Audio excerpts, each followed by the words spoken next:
చేస్తున్నాను. ఈ national dam safety authority Medigadda barrage inspect చేసి ఏం రిపోర్ట్ ఇచ్చిందో యథాతథంగా మేము ఒక్క వర్డ్ అటు ఇటు మార్చలేదు అధ్యక్ష.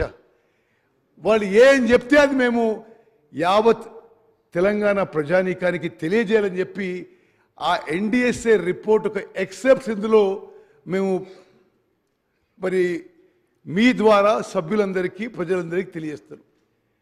The damage occurred due to a combination of issues involving planning, design, quality control and operation maintenance. చాలా స్పష్టంగా ఆ రిపోర్ట్లో మేడిగడ్డ బ్యారేజ్ ఇష్యూలో డిజైన్ కానీ ప్లానింగ్ కానీ క్వాలిటీ కంట్రోల్ కానీ ఓఎండ్ఎం కానీ చాలా మరి నాసిరకం క్వాలిటీ అని చెప్పి ఎన్డిఎస్ఏ వాళ్ళ రిపోర్ట్లో లిఖితపూర్వకంగా ప్రభుత్వానికి మరి రిపోర్ట్ ఇవ్వడం జరిగింది. ఇంకో విషయం స్పీకర్ సార్, అక్టోబర్ 21 ఈ సంఘటన జరిగితే గత ప్రభుత్వం డిసెంబర్ 7 మా ప్రమాణ స్వీకారం వరకు వాళ్ళ ప్రభుత్వం ఉంది. ఏ ఒక్కరోజు కూడా మాజీ ముఖ్యమంత్రి కేసీఆర్ గారు వర్ ఆల్సో ఇరిగేషన్ మంత్రి ఉండే. అక్టోబర్ 21 నుంచి డిసెంబర్ 7 వరకు ఒక్క మాట కూడా మాట్లాడలేని చెప్పిన విషయం మరి సభ్యులందరికీ గుర్తు చేస్తున్నా. అదేవిధంగా ఇప్పుడు ఆ ఎన్డిఎస్ఏ ఏమేమి చేసిందో ఏమేమి రాసిందో మీకు చెప్తున్నా. There appears to be construction deficiency due to lack of stringent quality control. Quality control లేనందున మరి కన్స్ట్రక్షన్లో డెఫిషియన్సీ జరిగిందని నేషనల్ డ్యామ్ సేఫ్టీ అథారిటీ అదో కాన్స్టిట్యూషనల్ బాడీ వాళ్ళు లిఖితపూర్వకంగా ప్రభుత్వానికి రిపోర్ట్ ఇచ్చిన విషయం కూడా నేను మనం చేస్తున్నాను. ఇంకో చోట రిపోర్ట్లో there are deficiencies in the project planning and design as well.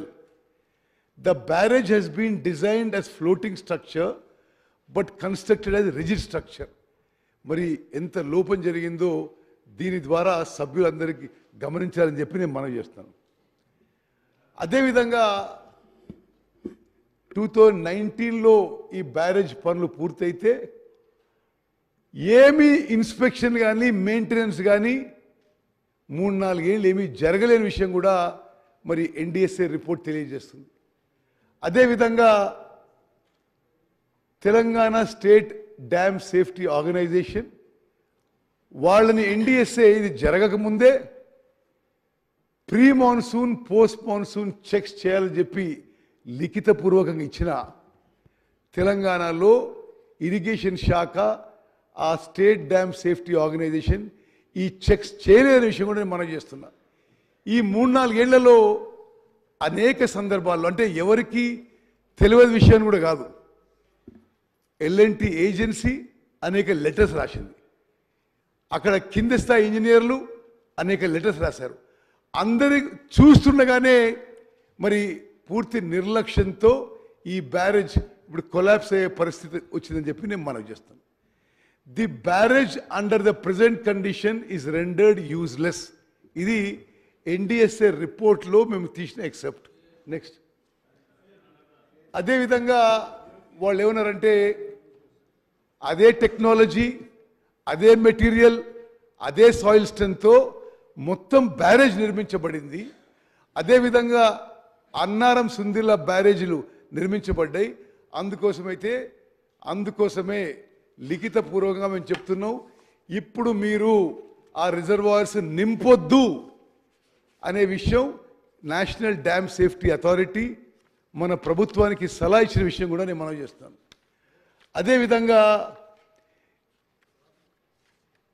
తతిమ 2 బ్యారేజ్లు, Annaram Sundilla barrage, Annaram బ్యారేజ్లో కూడా ఈ ప్రాబ్లం మొదలైన విషయం నేను ఈ సభ దృష్టికి తీసుకొస్తున్నా. నిన్నటి నుంచి అన్నారం బ్యారేజ్లు కూడా పెద్ద ఎత్తున లీక్ మొదలైంది. ఇట్ ఈస్ రియల్లీ అంటే గతంలో ఈ శాఖ నిర్వహించిన వాళ్ళు రెస్పాన్సిబుల్ పీపుల్ అసలు వాళ్ళు సిగ్గుతో తల ఉంచుకోవాలి. యావత్ తెలంగాణ రాష్ట్రానికి క్షమాపణ చెప్పాలి. దానికి పోయి వాళ్ళు మా మీదనే ఎదురుదాడి చేస్తున్నారు. ఈ సభ ద్వారా తెలంగాణ ప్రజానీకానికి తెలియజేస్తున్నాను, నిన్నటి నుంచి అన్నారం బ్యారేజ్లో లీక్ పెద్ద ఎత్తున మొదలైంది. ఇప్పుడు మేము నేషనల్ డ్యామ్ సేఫ్టీ అథారిటీ వాళ్ళని అర్జెంటుగా పిలిపించాం. వాళ్ళు ఇమ్మీడియట్గా ఏం చెప్పారంటే దాంట్లో కొంత వాటర్ ఉంది, ఇమ్మీడియట్గా డీవాటరింగ్ చేయండి, మేము 2 రోజులు వస్తున్నాం అని చెప్పి వాళ్ళ నుంచి కమ్యూనికేషన్ వచ్చింది. నెక్స్ట్, అదేవిధంగా ఇది గతంలో కూడా ఎన్డీఎస్ఏ టీం అన్నారం బ్యారేజ్ అంటే మేడిగడ్డ విజిట్ చేశారు, సపరేట్గా అన్నారం బ్యారేజ్ కూడా విజిట్ చేశారు. అన్నారం బ్యారేజ్లో కూడా చాలా విషయాల్లో డిజైన్లో, ప్లానింగ్లో, కన్స్ట్రక్షన్లో, ఓఎండ్ఎంలో కూడా చాలా ప్రాబ్లమ్స్ ఉన్నాయి, చాలా క్రాక్స్ ఉన్నాయి. మరి ఆ బ్యారేజ్లో కూడా ప్రమాదంలో ఉంది. అన్నారం బ్యారేజ్ కూడా ఏ విధంగా అయితే మేడిగడ్డ బ్యారేజ్ కుంగిపోయిందో, కొలాప్స్ అయ్యే పరిస్థితి వచ్చిందో, అన్నారం బ్యారేజ్లో కూడా ఆ ప్రమాదం ఉంది అని ఎన్డీఎస్ఏ రిపోర్ట్ మాకు ఇవ్వడం జరిగింది. నెక్స్ట్, అదేవిధంగా అధ్యక్ష, మేము ఇమ్మీడియట్ మెజర్గా ఈ ప్రభుత్వం రాగానే ఈ బ్యారేజెస్ విషయంలో vigilance and enforcement enquiry order చేశాం. విజిలెన్స్ అండ్ ఎంక్వైరీకి డిపార్ట్మెంట్కి కొంతమంది చీఫ్ ఇంజనీర్స్ అటాచ్ చేసి వాళ్ళు కూడా మరి రిపోర్ట్ ఇవ్వడం జరిగింది. స్పష్టంగా విజిలెన్స్ అండ్ ఎన్ఫోర్స్మెంట్ డిపార్ట్మెంట్ కూడా వాళ్ళు చేసిన రిపోర్ట్ల ఎంక్వైరీలో మరి తేలిన విషయాలు ఏంటంటే the department, irrigation department has not carried out the work as per the specified sequential manner. అదేవిధంగా చాలా డీవియేషన్ అప్రూవల్స్ ఇష్యూ చేశారు, ఆ ఇన్స్పెక్షన్ నోట్స్ ఏవీ లేవని చెప్పి. అదేవిధంగా